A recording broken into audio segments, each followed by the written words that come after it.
When the Etruscans decided to leave North Italy, some of them journeyed from the arm of the Mediterranean all the way into the island of Japan and became what you call some of the shoguns, the daimyos at the time, which is where you get those Italian-looking moustaches. This is a very sensitive subject. This has been completely hidden, and if you look at it, it'll make sense.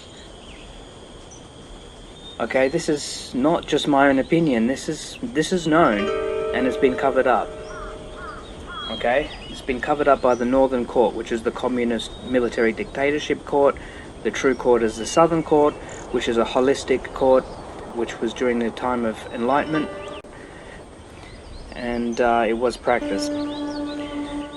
These were ancient warrior wizards, and wizards they were, alright. When they wanted to take over something, they took it over, and they formed over there, in the earlier stages, what's called the Taira clan.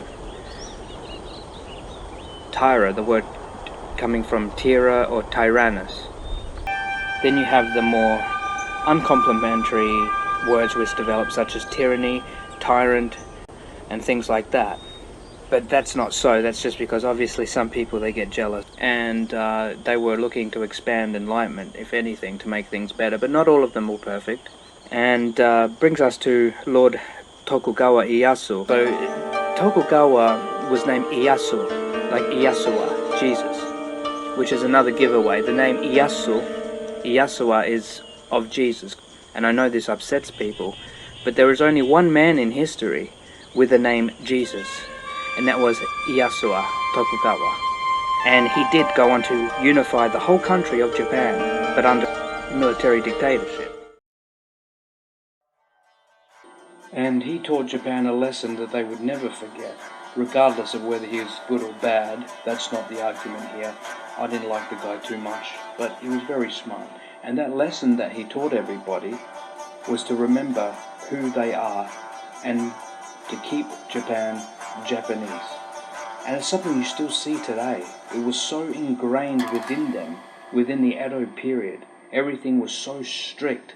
To this day, everything we know as Japanese came from that strict Confucianistic period governed by Tokugawa Ieyasu.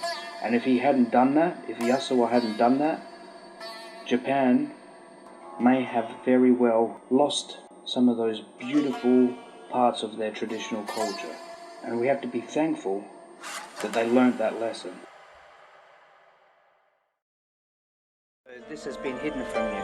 So what is outbreeding? Outbreeding is when a culture that looks one way goes into another culture, breeds with them, and eventually loses their original appearance and blends in with that culture and becomes that culture as a way of survival. That is called outbreeding. It's a form of technique used by these groups of people. Appreciate what you get here, because you're not going to get it anywhere else, and you can go and search for it now and you realize that it isn't anywhere else at all. So yeah, I just thought I'd just leave it there, and the rest of the information you can have a look and see what I've provided and enjoy the show. Relation is a beautiful thing. It's nothing to be ashamed of.